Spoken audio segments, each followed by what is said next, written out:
Bien, bonjour ou rebonjour à tous et à toutes. C'est la vidéo numéro 2 qui concerne la séance numéro 3, séance en distanciel asynchrone, comme vous le savez.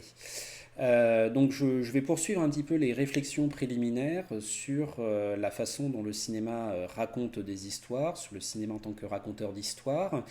Cette fois en essayant de poser un petit peu la question des rapports entre cinéma et littérature, avec une situation purement théorique, celle dans laquelle en fait on aurait en gros le début d'une histoire racontée dans un roman et filmée dans un long métrage de cinéma.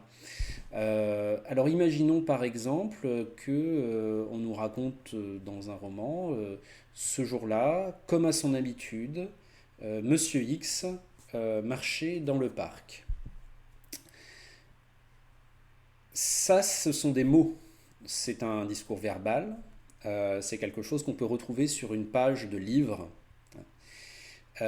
Si on a cette phrase qui ouvre le roman, eh bien, on ne sait pas grand-chose de Monsieur X. On ne sait pas s'il est jeune ou vieux. On ne sait pas s'il est grand ou petit. On ne sait pas s'il marche vite ou lentement. On ne sait pas s'il fait beau ou s'il fait moche. On ne sait pas si c'est l'hiver ou l'été. En revanche, on sait une chose, c'est que Monsieur X marche tous les jours dans le parc, puisque la phrase c'était Monsieur X comme à son habitude. Ce jour-là, comme à son habitude, Monsieur X marchait dans le parc. La même scène filmée au cinéma, pour essayer de dire la même chose, un plan, le premier plan du film, montre Monsieur X en train de marcher dans le parc, ne permet pas de dire tout de suite que Monsieur X marche dans le parc tous les jours. On voit juste un homme marcher dans le parc, et d'ailleurs, à ce moment-là, on ne sait toujours pas qu'il s'appelle Monsieur X. Il pourrait avoir un autre nom. En revanche, on va voir tout de suite que cet homme est grand ou petit, qu'il est habillé richement ou pauvrement, ce qui donne une indication par exemple sur sa classe sociale, qu'il marche vite ou qu'il marche lentement. Ça veut dire par exemple peut-être qu'il va à un endroit particulier, il est pressé, ou au contraire, donc il a une marche déterminée, ou au contraire il flâne avec les mains dans le dos, il a une autre attitude. On verra aussi à l'écran tout de suite dans le plan s'il fait beau ou non, si dans le parc il y a d'autres gens ou non, s'il y a beaucoup de vent ou pas, si c'est l'hiver ou l'été en fonction du climat et des habits qui sont portés par le ou les personnages. Ce petit exemple, en fait, sert simplement à dire que l'écrivain et le réalisateur de film, ou en tout cas le concepteur de film, ont deux médias différents dans leurs mains pour raconter des histoires et ces deux médias fonctionnent différemment.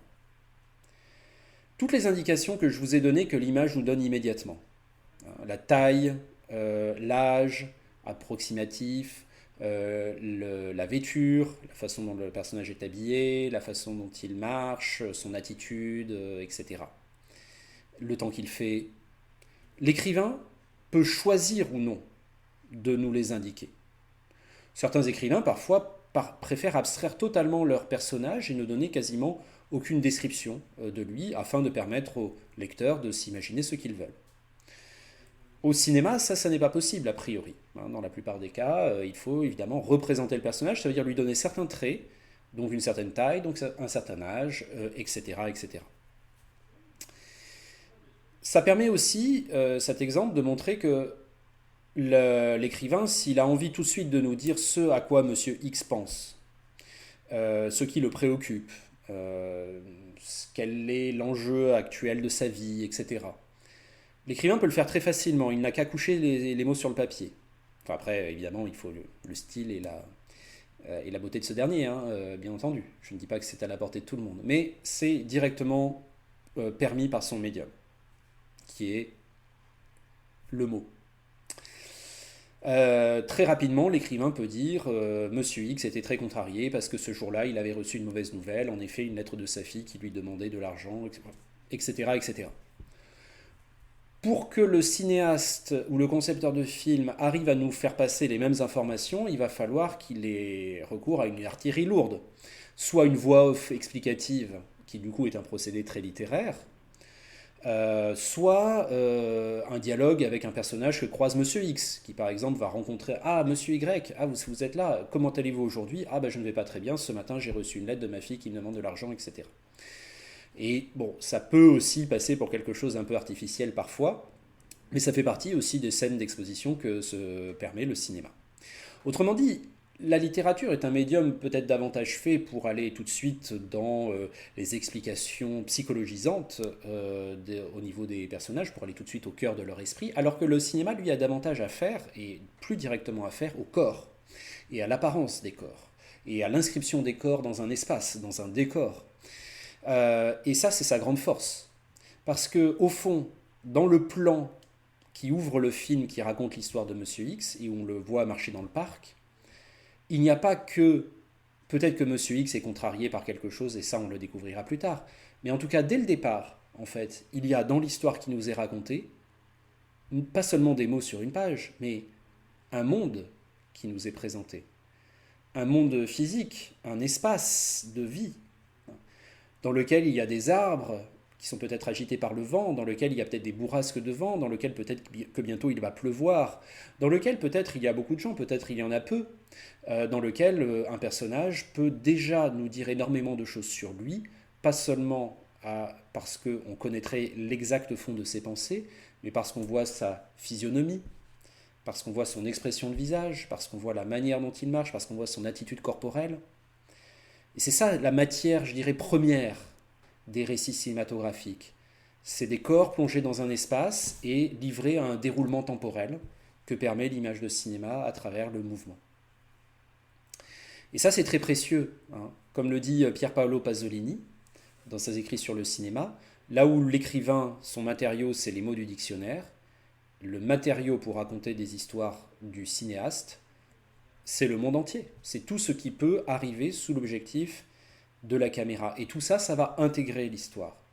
Alors on pourrait se dire parfois, oui, mais le vent dans les arbres, par exemple, est-ce que c'est vraiment une histoire? En fait, c'est un ensemble d'événements qui se déroulent dans le temps.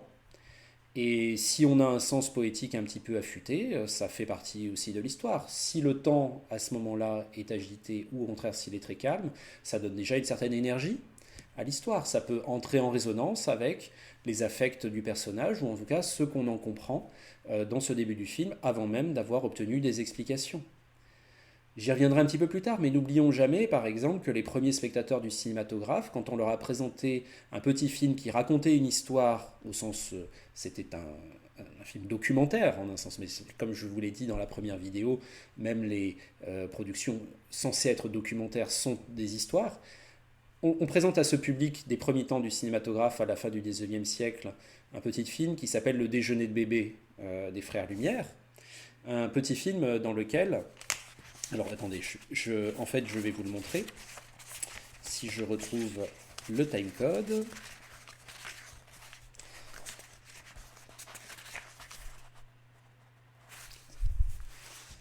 Un petit film donc dans lequel on nous présente un enfant qui est en train de manger. C'est vraiment un film de famille en un sens, un petit peu comme ce que pourraient mettre certaines personnes aujourd'hui sur les réseaux sociaux parce qu'ils ont filmé une des premières fois où on a donné à manger à la cuillère à leur petit enfant, hein.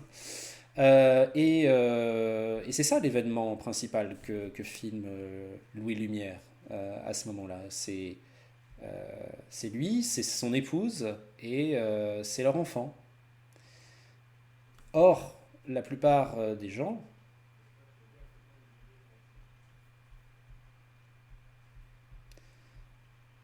ce qu'ils voient et ce qui les touche, et on a beaucoup de témoignages à ce sujet, notamment celui de Georges Méliès, qui avait assisté à une des premières projections des Frères Lumière.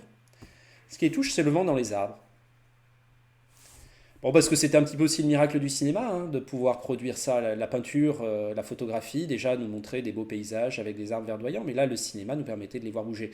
Or, c'est intéressant quand même de penser ça, parce que au fond, ça veut dire que ce qu'on avait auparavant, ce qui a toujours été sous nos yeux, le vent qui bouge dans les arbres, la nature, etc., prend d'un seul coup un sens particulier à partir du moment où c'est filmé.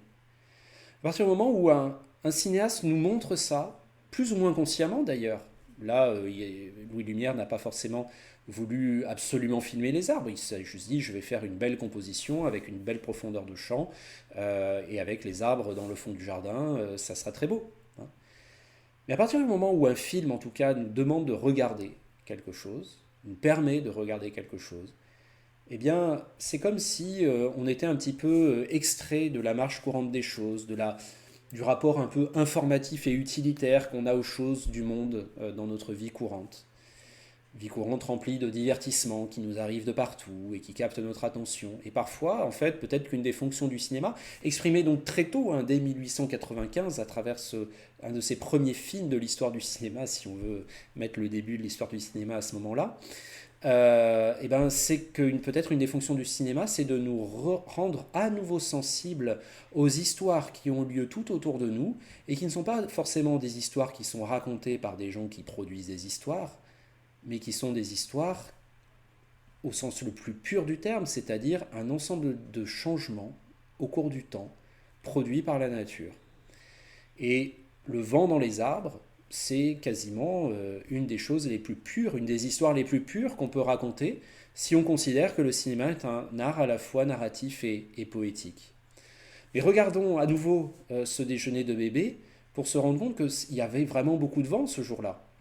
C'est-à-dire que, regardez ici par exemple, il y a vraiment une bourrasque qui passe dans le fond du plan, et bientôt ce vent, il va également euh, agiter les cheveux du bébé qui va s'en trouver un petit peu contrarié. Voilà ici. Vous voyez, il ferme les yeux, etc. C'est donc que le vent, ici, bah, c'est pas seulement pour les poètes qui délirent sur les branches dans le fond du plan, hein. Le vent, ça devient aussi un véritable acteur de l'histoire qui est racontée. Or, ce qui est très intéressant ici, c'est que Louis Lumière n'avait pas forcément prévu que le vent prenne une place si importante dans l'histoire que racontait cette vue de 50 secondes. C'est le vent qui s'est invité, qui a fait irruption, autrement dit, c'est le monde réel qui a envoyé une bourrasque. Et ça, si on retrouve notre exemple de Monsieur X qui marche dans le parc, eh ben, ça peut arriver lors d'un tournage, qui est par exemple beaucoup de vent, peut-être qu'on l'a cherché, puis qu'à un moment donné, par exemple, il y a une énorme bourrasque qui force le personnage à, par exemple, maintenir son chapeau sur sa tête.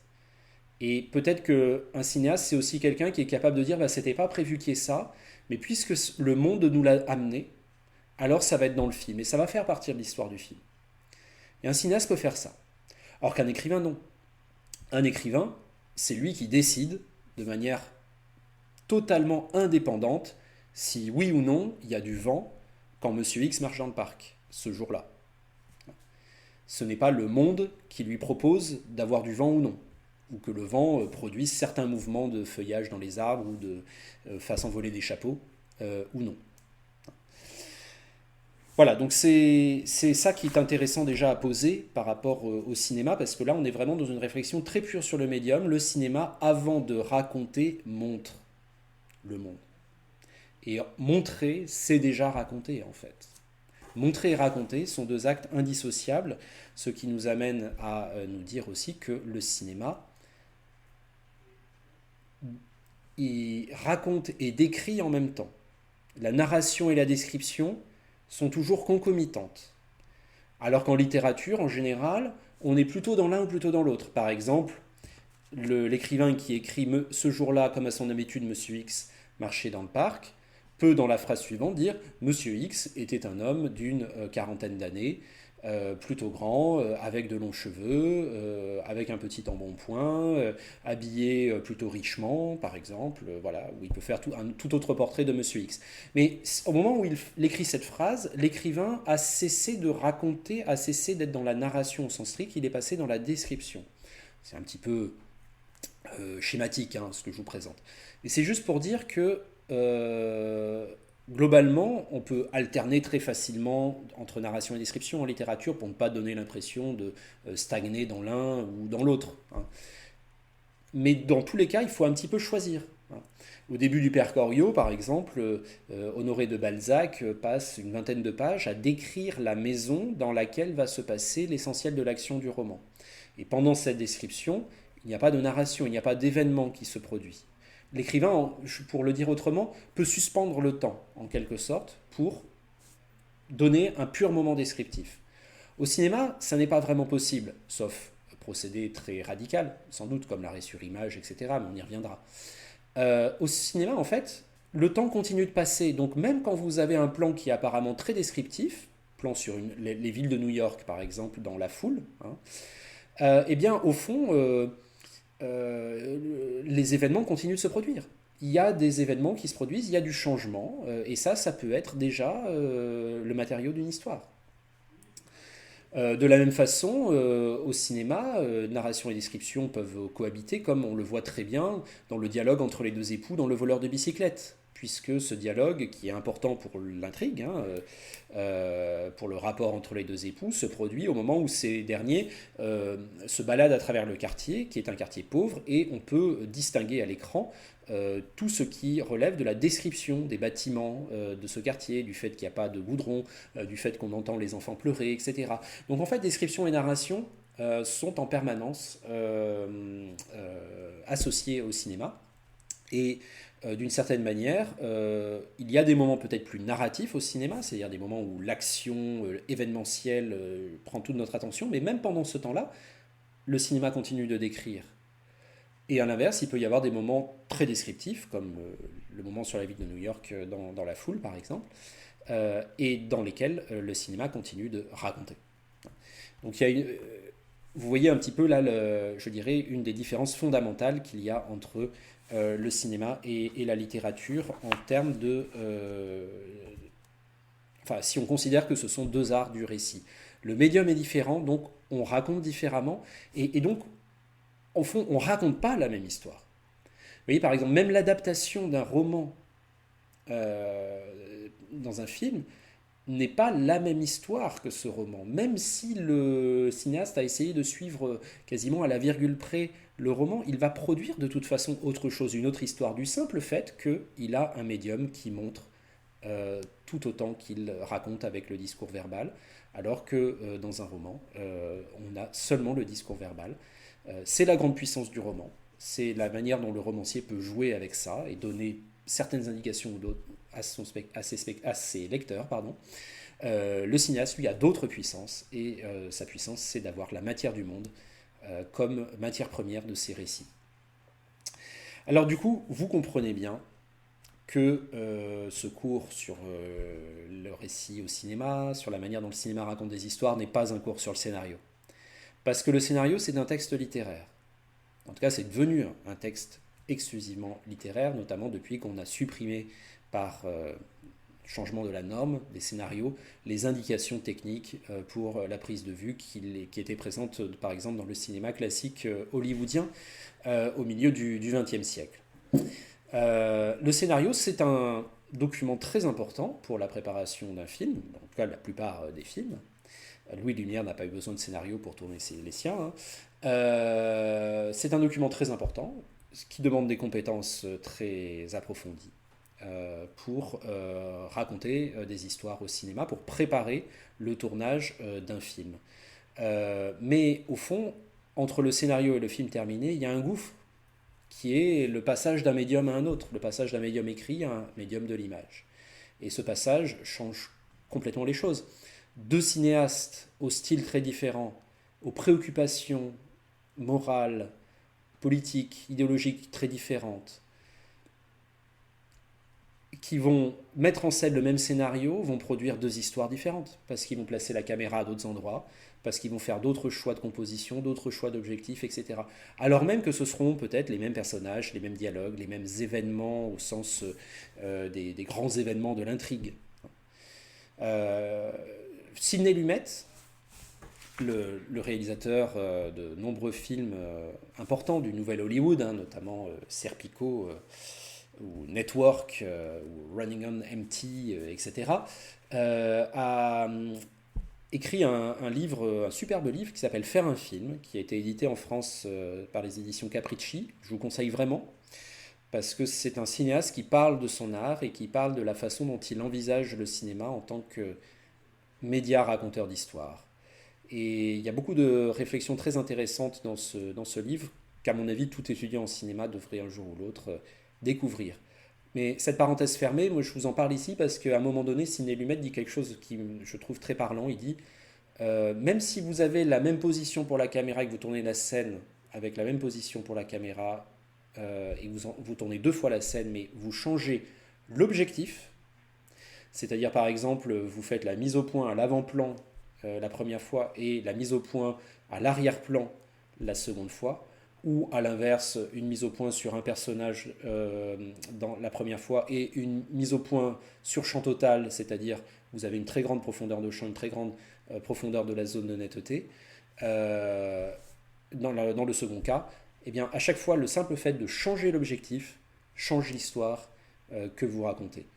Je voudrais juste, pour illustrer cette espèce d'assertion ou d'aphorisme de Sidney Lumet, vous montrer une séquence, un plan fameux de Citizen Kane, le film d'Orson Welles de 1941, un film qu'on ne présente plus, film extrêmement fameux dans l'histoire du cinéma pour des raisons tout à fait pertinentes et excellentes, bien entendu, même s'il y a eu aussi une forme de mythologie qui s'est construite autour pour des raisons qui tiennent au contexte historique et culturel de l'époque, mais bon, ça c'est... On n'y revient pas. En tout cas, c'est le tout premier long métrage d'Orson Welles qui le réalise quand il a 26 ans et il est un homme de théâtre et de radio. Et quand il arrive au cinéma, c'est ça, en tout cas, dont on peut lui être reconnaissant. Non seulement il fait un film extraordinairement beau, hein, Citizen Kane, c'est une histoire absolument magnifique, mais en plus il le fait ce film avec un sens très aigu des capacités du cinéma en tant que médium. Ce n'est pas du tout un homme de théâtre qui a voulu faire simplement, qui a voulu prendre la caméra comme un système d'enregistrement d'une performance théâtrale. Ce n'est pas un écrivain ou quelqu'un de sensibilité littéraire qui n'aurait considéré que le film n'était là que pour illustrer une histoire déjà prête ailleurs. En fait, dans Citizen Kane, une grande part de ce qui nous est raconté vraiment par la mise en scène, par l'emplacement de la caméra, par la profondeur de champ, donc par l'objectif notamment. Et c'était le film sur lequel l'opérateur Greg Toland avait inauguré ces fameuses courtes focales qui ont permis donc à Orson Welles de produire de très très grandes profondeurs de champ, très creusées. Ce pourquoi le film est particulièrement fameux, entre autres raisons. Et donc là, c'est juste une séquence qui raconte la l'enfance de Charles Foster Kane. C'est un film qui est organisé en flashback, donc là aussi en termes de récit c'est très intéressant, hein. Tout part après la mort du personnage principal, avec un journaliste qui mène l'enquête pour savoir un peu ce qu'était ce personnage, etc. Et en l'occurrence, il va être confronté à différentes personnes qui lui font différents récits des moments de leur vie où ils ont accompagné le personnage principal, autrement dit Charles Foster Kane, fameux homme d'affaires et homme politique américain, fictif, même si adapté d'une personnalité publique connue de l'époque. L'un d'eux, qui en fait est mort au moment où le journaliste vient le voir, mais le journaliste va lire ses mémoires, lui raconte l'histoire de la manière dont il est allé chercher Charles Foster Kane enfant. Sa famille, son père et sa mère viennent de tomber sur une fortune inattendue. Ils sont dans une petite cabane du Colorado, petite auberge, et ils ont accepté pour paiement de quelques nuits une concession d'une mine d'or qui s'est avérée être une mine regorgeant d'or. Donc les voilà d'un seul coup très riches, et c'est ce qui occasionne leur décision d'envoyer leur fils, donc le petit Charles Foster Kane qui a 8 ans à ce moment-là, étudier et devenir quelqu'un d'important dans l'est du pays, à New York, sous la direction donc de ce monsieur Thatcher qui est son précepteur et qui vient le chercher pour l'amener vers sa nouvelle vie et donc l'arracher à son milieu familial, au milieu de son enfance et à ses parents, ce dont, si vous savez la fin de Citizen Kane et si vous connaissez la dernière image, il ne s'en remettra jamais vraiment. Donc c'est ce moment important qu'on va voir ici représenté à travers notamment un plan fameux.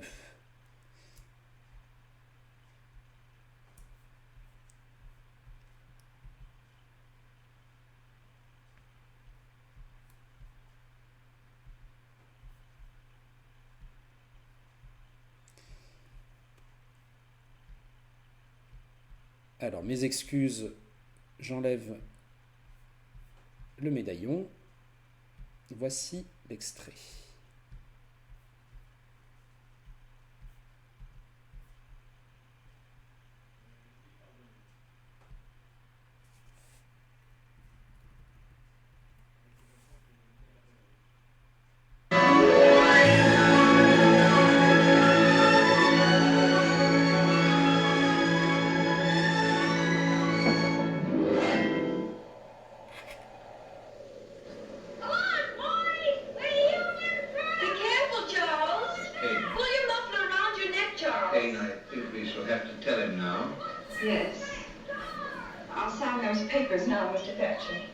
You people seem to forget that I'm the boy's father. It's going to be done exactly the way I've told Mr. Thatcher. There ain't nothing wrong with Colorado.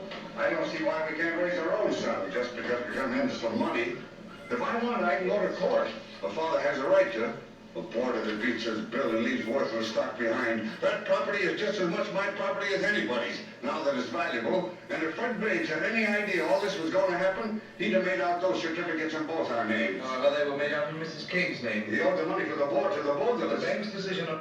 I don't hold with signing my boy away to any bank as God. I want you to just stop because. all this The nonsense. bank's Jim. decision on all matters concerning his education, his places of residence, and similar subjects is to be The final. idea of a bank being the I guardian. want you to stop all this nonsense, Jim. We will assume full management of the Colorado loan, of which I repeat, Mrs. Kane, you are the sole owner. Where do I sign, Mr. Thatcher? Right here, Mrs. Kane. Barry, I'm asking you for the last time.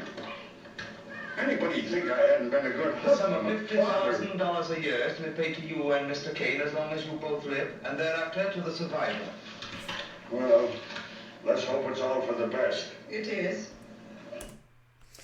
Voilà, j'arrête ici le plan qui va bientôt de toute façon se terminer de lui-même pour dire comment est-ce que Orson Welles utilise la très grande profondeur de champ, c'est-à-dire la profondeur qui permet d'avoir une zone de netteté totale depuis l'avant-plan où on voit la mère jusqu'à l'arrière-plan où on voit le fils, eh bien il l'utilise de manière à créer une sorte de diagonale communicante qui, un petit peu comme chez les Frères Lumière avec la circulation du vent, hein, met en rapport tout ce qui est présenté à l'image.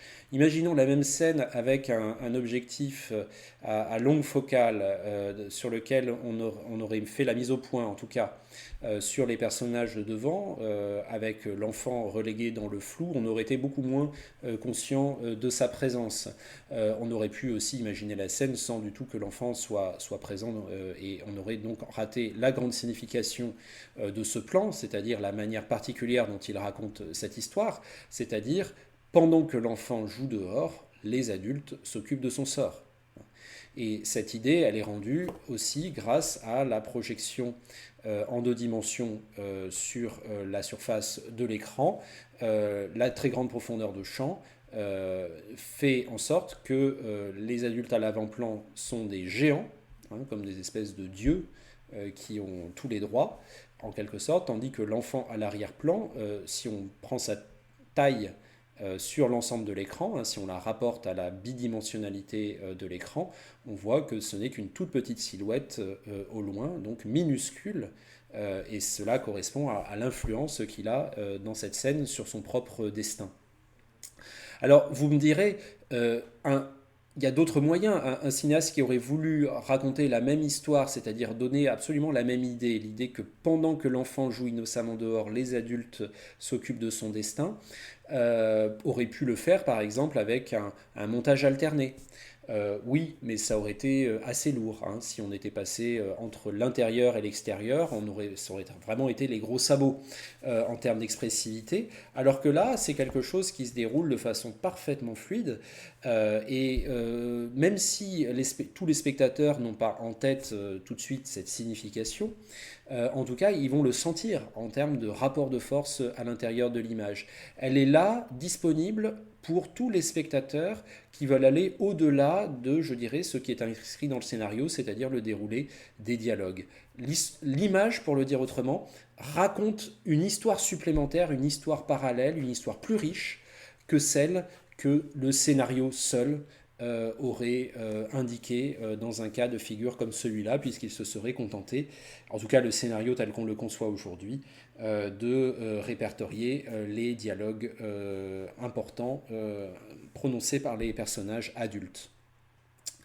Ça montre aussi une chose, c'est que, bon, ça c'est un point très général, hein, mais que le cinéma, comme tout autre médium raconteur d'histoire, a un aspect synecdoquique, si je puis dire, c'est-à-dire, cela vient de la synecdoque, c'est-à-dire l'opération, en quelque sorte, qui consiste à raconter, je vais vous l'inscrire ici, synecdoque,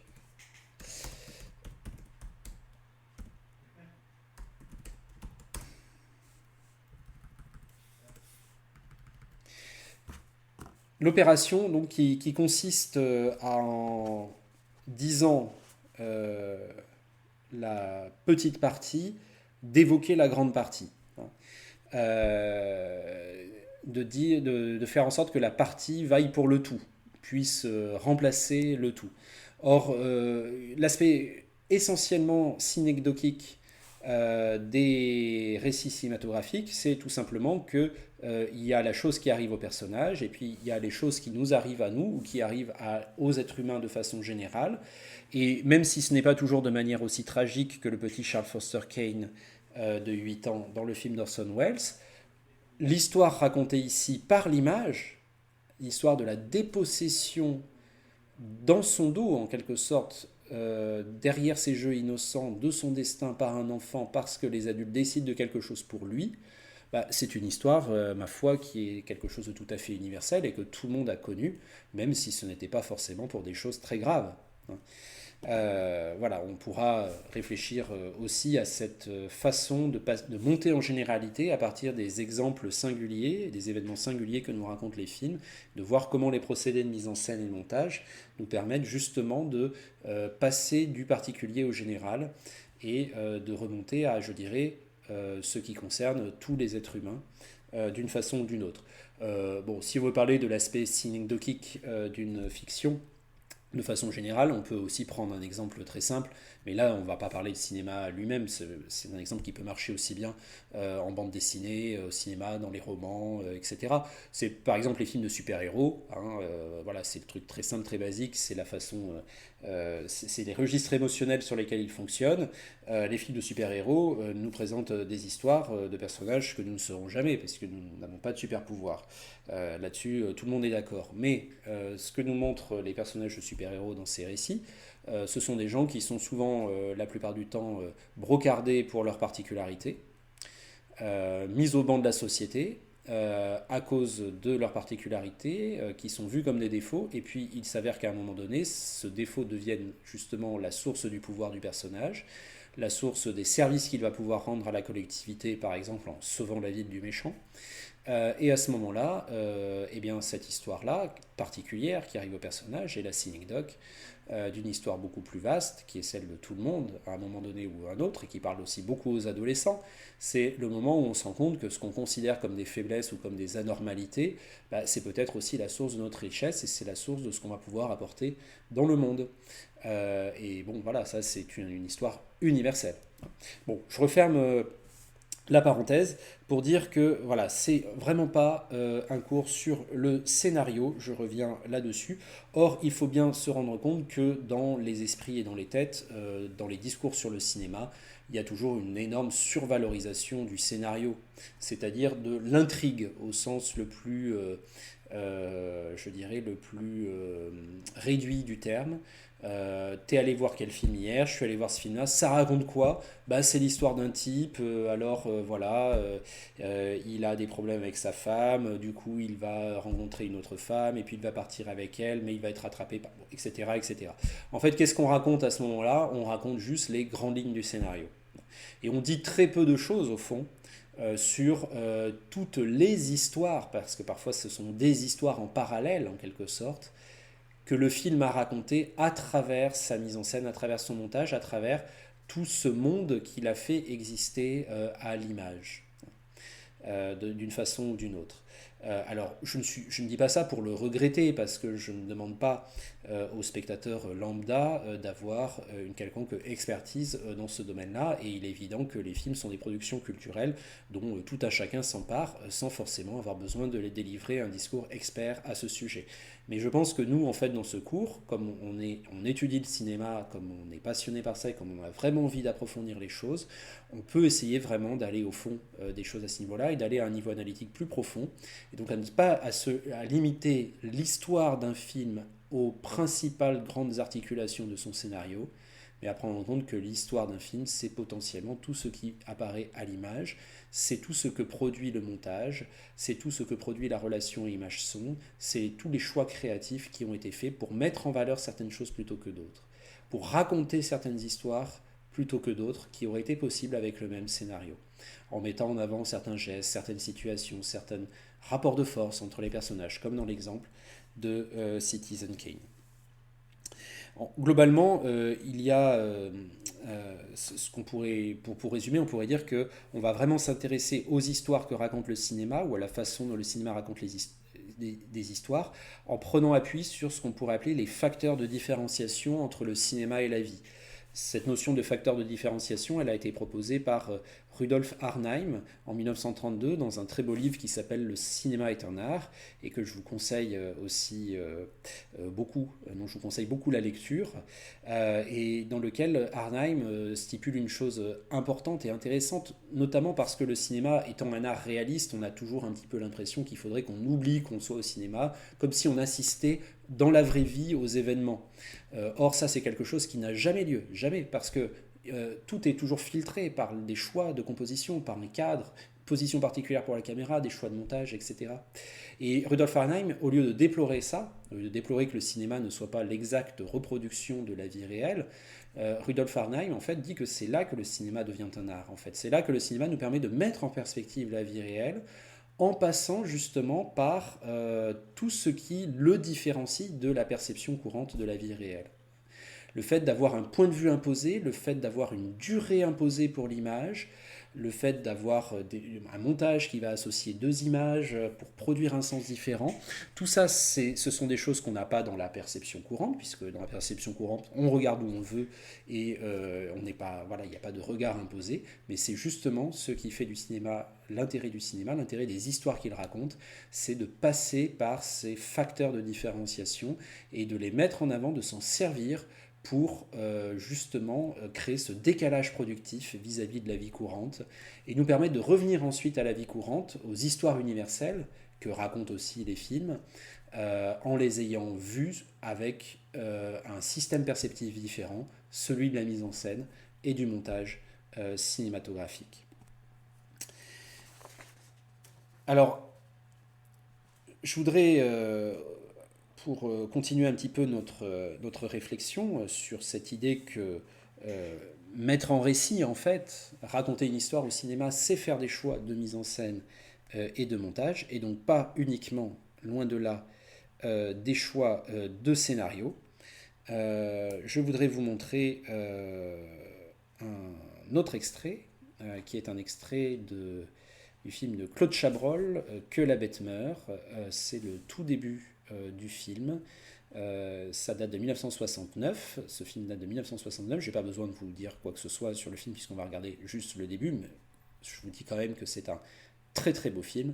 C'est vraiment un des chefs-d'œuvre de ce grand cinéaste qui était Claude Chabrol, un peu mésestimé parce qu'il a davantage travaillé dans le cinéma de genre que ses collègues de la Nouvelle Vague, comme par exemple Jean-Luc Godard ou Jacques Rivette ou François Truffaut.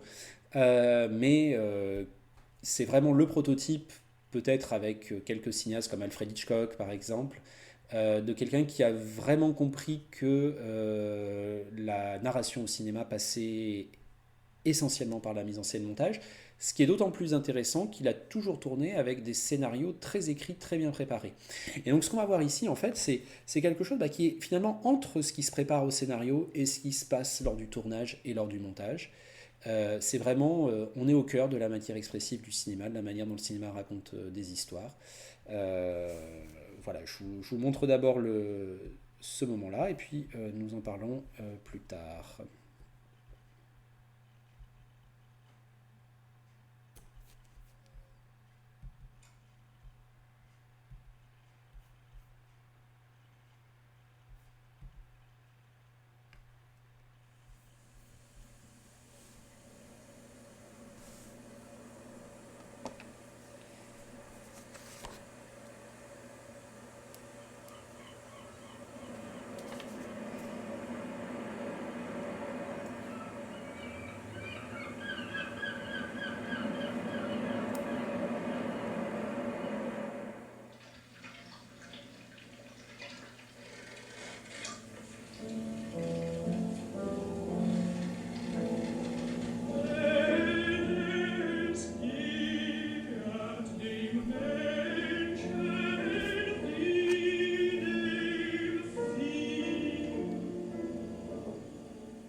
Voilà. Donc, ici, on se retrouve face à un procédé assez spécifique au cinéma. Finalement, il n'est pas totalement impossible de le reproduire en littérature, bien entendu, mais ça tournerait un petit peu justement au procédé, alors qu'au cinéma, c'est quelque chose de très naturel. C'est le montage alterné. Hein. C'est le fait que nous ayons deux actions simultanées qui ne se déroulent pas au même endroit, mais qui se déroulent au même moment dans le temps. Et ces deux actions sont invitées évidemment à se rejoindre. Donc ici, on a deux trajectoires. La trajectoire d'un enfant qui joue innocemment, tiens, c'est une thématique avec celle de Citizen Kane, et puis la trajectoire d'une voiture conduite trop rapidement par un chauffard. C'est d'ailleurs ce qui va lancer le film, puisque le film va être l'histoire du père de cet enfant qui va essayer par tous les moyens de retrouver le chauffard pour se venger et le tuer. Et c'est particulièrement intéressant à partir du moment où il va le retrouver, parce qu'il va avoir beaucoup de doutes, ce père, sur est-ce qu'il sera capable de passer à l'acte, est-ce qu'il sera capable de tuer quelqu'un qui, après tout, a peut-être été imprudent, mais n'est peut-être pas quelqu'un de mauvais, de foncièrement mauvais.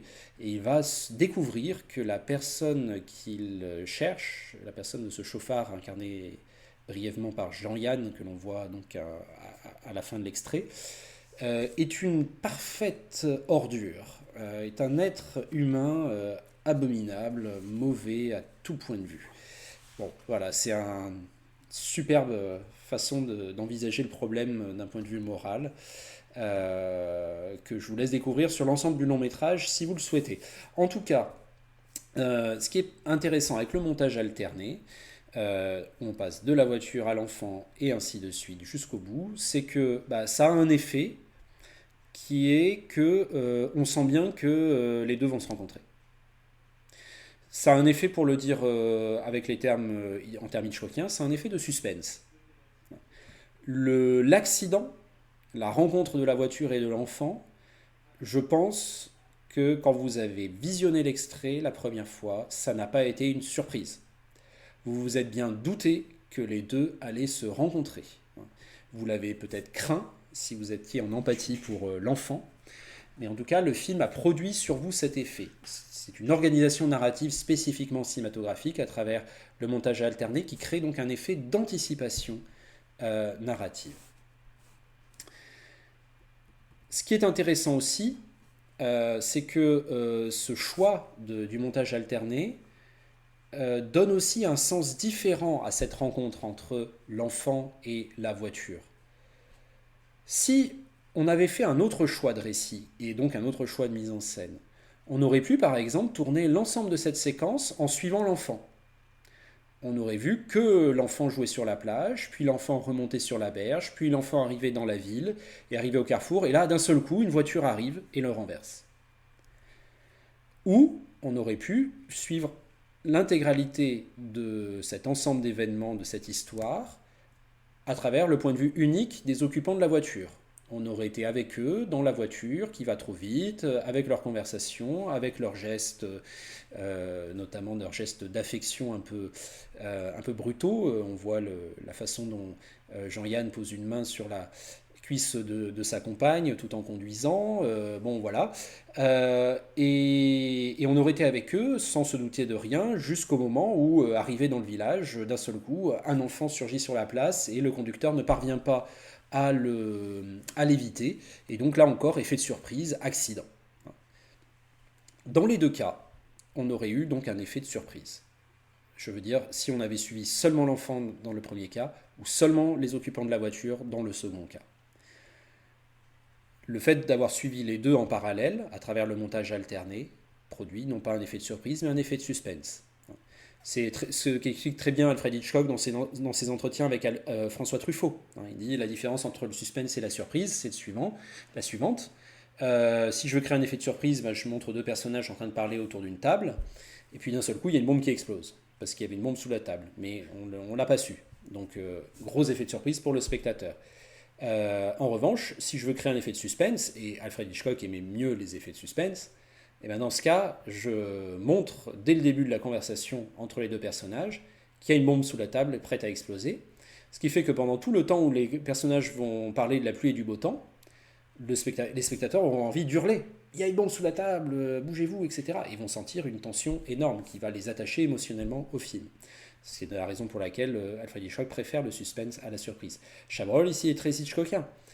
Il crée un suspense à travers la réunion anticipée de l'enfant et de la voiture. C'est d'un point de vue moral un peu osé de créer un suspense autour de l'événement de la mort d'un enfant, mais en tout cas ça fonctionne très très bien du point de vue émotionnel, du point de vue cinématographique. Et puis ça crée, comme je vous le disais, en fait une autre signification à l'histoire.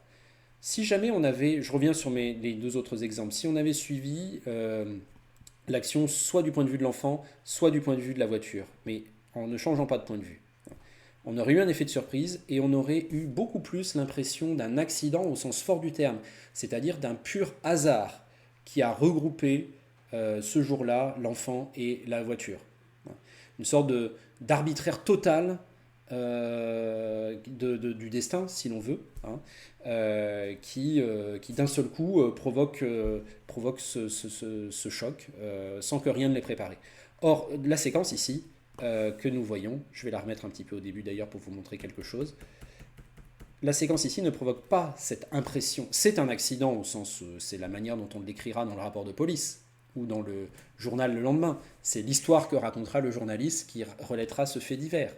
Il dira c'est un accident. Mais le cinéaste lui a raconté une autre histoire. Il a raconté l'histoire d'une rencontre inéluctable. il a raconté l'histoire d'une rencontre préparée. Pardonnez-moi.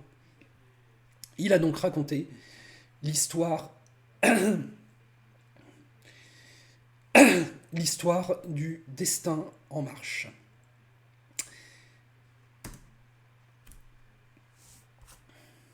Et pendant que je reprends un petit peu ma voix,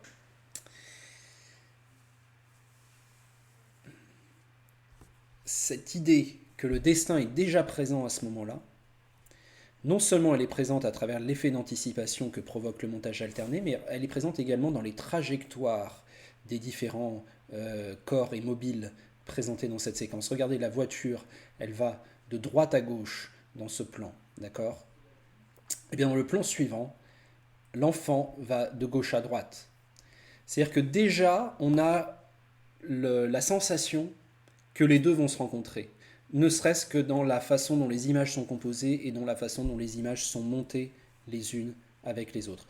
Vous me direz, ça, on ne le remarque peut-être pas comme ça à la première vision, c'est sûr. Il faut voir l'extrait plusieurs fois pour bien le remarquer. Mais ça joue sur les spectateurs, même si les spectateurs ne se disent pas consciemment « Oh tiens, les trajectoires des deux mobiles vont l'une vers l'autre ». Non, mais ça joue, parce que les énergies de l'image sont des énergies qui s'entrechoquent. Mouvement de gauche à droite d'un côté, de droite à gauche de l'autre. De façon abstraite, les spectateurs enregistrent ça. Ce sont des sortes d'informations énergétiques qui sont présentes dans les images, et le cinéma raconte aussi beaucoup avec ce type d'informations énergétiques, parce que le cinéma, c'est aussi et avant tout peut-être du mouvement, des formes, du rythme, quelle que soit l'histoire que ça raconte. Et justement, donc, je termine simplement sur Que la bête meurt en disant que, voilà, même si on avait prévu l'idée de faire un montage alterné dès le scénario, vous voyez qu'il y a aussi beaucoup de choses qui vont passer vraiment par la mise en scène, vraiment par la composition des images. Et si on garde cette idée que le cinéma, c'est peut-être avant tout des formes, du mouvement, des énergies, du rythme, alors on peut se dire que finalement le cinéma raconte des histoires, même lorsqu'il ne montre pas d'images représentatives ou figurative, comme on dit. Et c'est là que je voudrais vous amener à une petite réflexion à partir de cas un peu limites, qui sont des cas de films expérimentaux abstraits. C'est-à-dire des films qui sont composés, pour certains, même sans caméra, avec des gratures sur pellicule, ou avec de la peinture sur pellicule, etc. Et ces films, donc là vous voyez ces quatre-là notamment, représentent en quelque sorte une option très radicale pour le cinéma, c'est-à-dire réduire le cinéma en fait à sa plus simple expression, sa plus pure expression, celle d'être non pas une fenêtre ouverte sur le monde, non pas le récit de ce qui arrive à des personnages bien identifiés, etc., mais une succession d'images organisée dans le temps, une succession de mouvements, une succession de rythmes, une succession de formes. Et finalement, tous les films sont ça aussi. Même Star Wars ou Le Seigneur des Anneaux. Et si on va voir du côté des films expérimentaux, abstraits, non seulement on peut faire de façon très très pure ces expériences-là, mais en plus, on peut aussi comprendre des choses que l'on va pouvoir ramener aussi dans notre compréhension des films narratifs et représentatifs, des films normaux, entre guillemets. Par exemple, on pourra plus facilement voir dans le début de Que la bête meurt ces espèces d'énergies contraires, de mouvements de droite à gauche et de gauche à droite, qui permettent de soutenir l'idée du destin en marche et de la collision à venir. Par ailleurs, ce cinéma expérimental abstrait, peut-être, je fais un petit point là-dessus parce que vous n'en êtes peut-être pas totalement familier, c'est un cinéma absolument passionnant parce que c'est un cinéma qui nous demande en fait de nous adapter à une toute autre conception du spectacle cinématographique, même si elle a des liens avec le cinéma le plus courant, pour nous amener à faire des expériences esthétiques qui vont être des expériences particulièrement aiguës sur des points très singuliers de notre vie perceptive. Par exemple, avant d'être un être humain qui cherche à comprendre intellectuellement et rationnellement les choses, je suis un système perceptif, nous sommes tous des systèmes perceptifs qui sont affectés par le mouvement, par la forme, par la couleur. Et dans le monde entier, même si notre esprit informatif utilitaire va censurer un peu ça et nous amener à plutôt nous concentrer sur des choses plus concrètes, hein, sur qu'est-ce qu'on mange ce soir, ou qu'est-ce que je dis à un tel, etc. Eh bien, au fond, l'ensemble de nos journées, l'ensemble de nos moments éveillés sont des moments dans lesquels nous faisons des expériences de forme, de mouvement, de rythme et de couleur. Et le cinéma a le pouvoir d'isoler ça, de concentrer ça et de nous permettre de faire des expériences pures de cela. Et c'est ce que ce cinéma expérimental abstrait que je vais vous présenter nous permet de faire. Et l'hypothèse, ou en tout cas le propos que je voudrais tenir en vous présentant ces films, c'est de dire que, au fond, ces films-là aussi racontent des histoires. On n'a pas forcément besoin de personnages et on n'a même pas forcément besoin du monde réel pour raconter des histoires. Tout dépend de ce qu'on appelle histoire. Et si on a une définition assez large de histoire, si histoire c'est un ensemble d'événements qui se succèdent dans le temps, liés entre eux, par le fait qu'ils sont dans une même œuvre par exemple, eh bien on peut considérer par exemple que le passage d'un écran blanc à un écran noir, c'est un événement narratif. Et que un film qui serait intégralement composé uniquement d'écran blanc et d'écran noir, comme le film Arnulf Rainer de Peter Kubeľka 1960, est un film qui lui aussi raconte une histoire très particulière, bien sûr, qui nous demande d'abandonner notre conditionnement intellectuel ou culturel plutôt, à considérer qu'une histoire, c'est forcément des personnages, à qui il arrive des choses lisibles, etc. C'est un petit peu la façon dont le cinéma hollywoodien ou Netflix nous maintiennent un petit peu dans cette idée-là de la bonne histoire bien racontée, si l'on veut. Mais dès qu'on fait un pas de côté, on peut effectivement explorer d'autres façons qu'a le cinéma de raconter des histoires, et on peut aller très loin, on peut aller jusqu'à la chose la plus radicale. Et Peter Kubeľka, il a réalisé tout simplement un des films les plus radicaux de l'histoire du cinéma, puisque c'est un film de 7-8 minutes, qui est intégralement composé uniquement de photogrammes blancs et de photogrammes noirs, les couleurs primaires.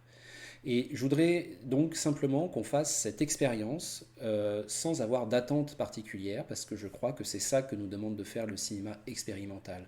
Des expériences dans lesquelles on ne va pas souffrir d'un manque par rapport à des attentes qu'on a, que l'industrie du divertissement nous a en quelque sorte inculquées, mais on arrive un petit peu vierge avec l'idée de se dire, ok, envoyez cette expérience de forme, d'images, etc., cette succession d'événements, et nous allons y réagir, nous allons les recevoir en tant que spectateurs, comme si nous étions une sorte de terrain vierge, comme si nous découvrions ce qu'était le cinéma et ce qu'il pouvait faire.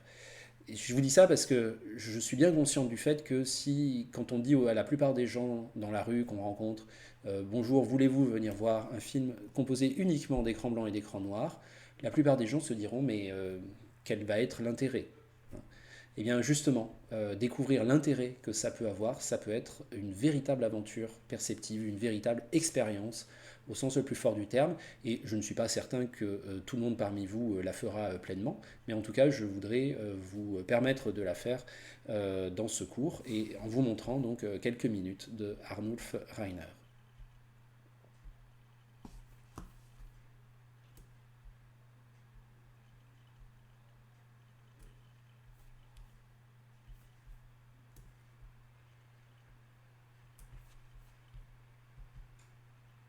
Arnulf Rainer, le titre du film, c'est une référence à un artiste plasticien autrichien, en hommage auquel Peter Kubeľka a réalisé ce film.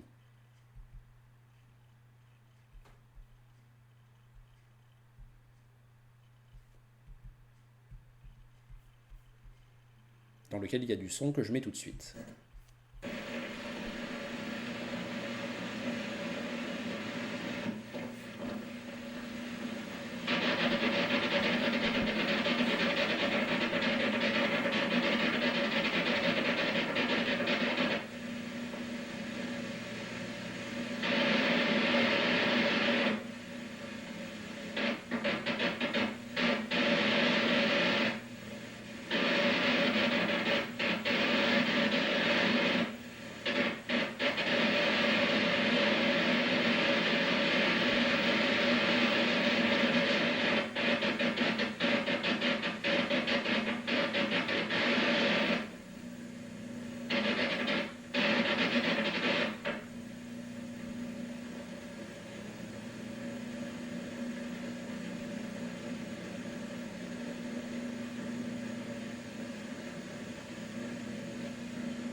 Voilà, j'arrête là cette expérience pour garder aussi un peu la mesure du temps, puisque cette vidéo commence à être un peu longue. Mais voilà, pour dire que finalement, Arnulf Rainer, qu'est-ce que raconte Arnulf Rainer, le film? Il raconte la succession de la lumière et de l'obscurité, la succession de l'ouverture et de la fermeture spatiale. Hein, écran noir, fermeture, écran blanc, ouverture. La succession du son et du silence. Hein, puisqu'en gros, il y a soit une espèce de grand bruit blanc, comme vous avez entendu, soit du silence. Et ce qui est intéressant aussi, c'est que le silence et le bruit ne sont pas synchronisés avec le blanc et le noir, c'est-à-dire que l'un et l'autre surviennent de façon différenciée. Et donc, après, on se dit, c'est quoi ce cinéma? C'est le cinéma de quelqu'un qui a pris une pellicule de plusieurs centaines de mètres de long, hein, et qui a peint certains photogrammes en noir et qui a laissé d'autres photogrammes en blanc, hein, et qui sur la piste optique a rayé certains endroits et en a laissé d'autres totalement silencieux, a rayé certains endroits pour produire ce bruit de scratch et en a laissé d'autres totalement silencieux. C'est-à-dire que c'est quelqu'un qui a fabriqué un film uniquement en grattant sur la pellicule et qui l'a fait de manière extrêmement précise. On appelle aussi ce cinéma, c'est un courant du cinéma expérimental qu'on appelle le cinéma parfois structural ou même le cinéma métrique. C'est très très précis, c'est vraiment fait au photogramme près, hein, c'est-à-dire au 24e de seconde près. Et on se dit, mais c'est quoi le sens de cette expérience en fait? C'est que on est face aussi, non seulement au récit primal de la lumière et de l'obscurité, de l'ouverture et de la fermeture de l'espace, qui sont vraiment des affects, des effets sensoriels, des effets perceptifs primaux de notre vie de tous les jours, qui là sont complètement isolés, de façon à ce qu'on puisse les ressentir de façon approfondie. Mais en plus, l'histoire de Arnulf Rainer, pendant les 8 minutes que dure le film, c'est aussi l'histoire, finalement, d'un rapport très, très, très intime entre celui qui a réalisé le film et ceux qui le reçoivent. C'est l'histoire de pourquoi un écran noir là, pourquoi un écran blanc à ce moment-là, et ainsi de suite. D'où viennent ces décisions? À quelle logique correspondent-elles? Le film raconte l'histoire d'un processus décisionnel total entre le cinéaste et ses spectateurs. Donc c'est ça qui est passionnant dans Arnulf Rainer, qui est, bon voilà, là je vous ai vraiment livré un des films les plus radicaux de l'histoire du cinéma. Vous pouvez bien concevoir qu'on peut difficilement faire plus radical. Alors après, il y a Derek Jarman par exemple qui a fait un film entier, un long métrage entier avec une couleur bleue qui ne varie pas, rien ne varie à l'image, mais là effectivement c'est le son qui varie. On pourra en reparler. Mais je voudrais attirer votre attention, quel que soit ce que vous pensez de ces expériences-là, vous pouvez aussi décider que ce n'est pas pour vous, évidemment, mais je crois que c'est très important de saisir leur intérêt pour comprendre ce que sont les récits cinématographiques et jusqu'où, en fait, à quel niveau cela se niche. La simple variation entre la lumière et l'obscurité ou entre l'ouverture et la fermeture, c'est déjà le suivi des décisions prises par un cinéaste qui peuvent paraître totalement arbitraires et qui sont en fait très précises, c'est déjà une histoire. C'est l'histoire du film en train de se faire, c'est l'histoire du film tel qu'on le reçoit, c'est l'histoire de notre expérience du film lui-même qui est ici parfaitement isolé parce qu'il n'y a rien pour nous distraire de ces événements primordiaux, de ces phénomènes primordiaux, de lumière, d'obscurité, de son, de silence, d'ouverture, de fermeture. Il n'y a pas de personnage, il n'y a pas d'intrigue, il n'y a que les phénomènes en eux-mêmes et finalement, il raconte déjà une histoire, et une histoire tout à fait universelle, qui est l'histoire de notre vie. Voilà. Bon, je ne vais peut-être pas trop m'attarder là-dessus, simplement pour vous dire parfois aussi ce cinéma expérimental, abstrait, peint sur pellicule, etc., comme dans le cas de Love Song de Stan Brakhage, raconte aussi des histoires en lien avec son titre, comme c'est d'ailleurs souvent le cas de l'art abstrait. L'art abstrait, ou la peinture abstraite par exemple, quand on se retrouve face à une grande peinture bleue d'Yves Klein par exemple, ou des grands canevas de Roscoe, le grand public parfois se demande à quoi bon, ça ne montre rien, ça ne raconte rien. C'est juste, on vient faire l'expérience de la couleur, on vient faire l'expérience de la forme pure, de la couleur pure devant une toile. Et parfois, en plus, ça résonne avec des histoires plus vastes que ça, parce qu'on a un titre. Et le simple fait d'intituler en fait une œuvre donne aussi peut-être une indication, une piste, pas très coercitive, hein, pour permettre aux spectateurs de cette œuvre de se faire leur propre histoire à partir de ce que montre l'œuvre. Regardez par exemple, je vais vous montrer quelques minutes de ce film de Stan Brakhage, Love Song, Stan Brakhage étant un des très très grands cinéastes d'avant-garde, cinéastes expérimentaux du XXe siècle.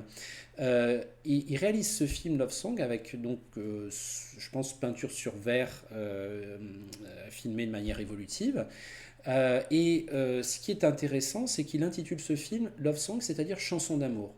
Alors que c'est un film muet, intégralement silencieux, et c'est une chanson d'amour, c'est une chanson visuelle d'amour.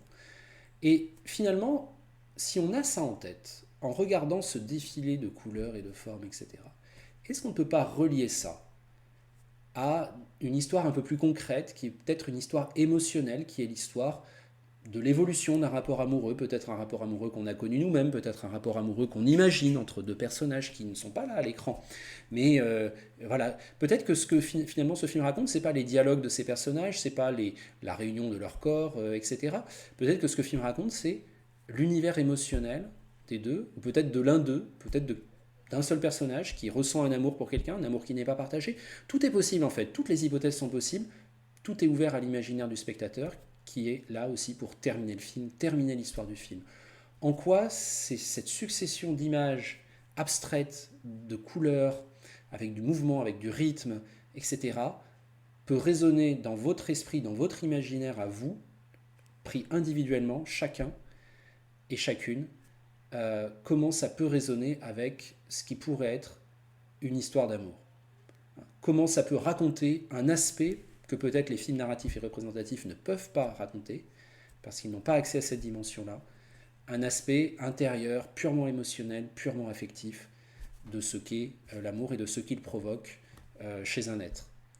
Je vous laisse méditer là-dessus, devant donc l'extrait de quelques minutes de ce film,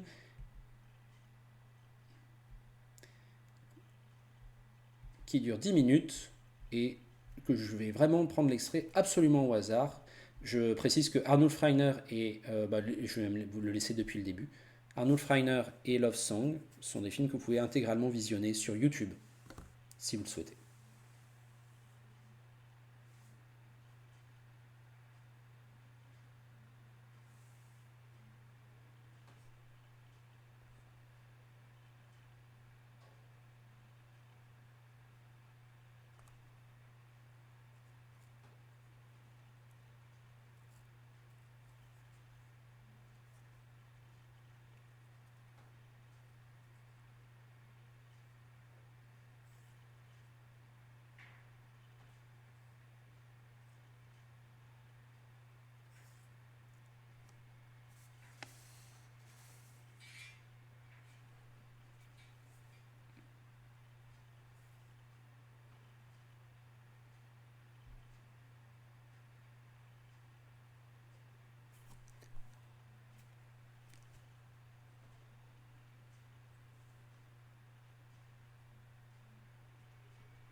Donc vous voyez, là, on est a priori dans un moment plus orageux, hein, plus compliqué de cette chanson d'amour, ou de cette histoire d'amour que peut-être le film nous raconte à travers ces successions d'images colorées.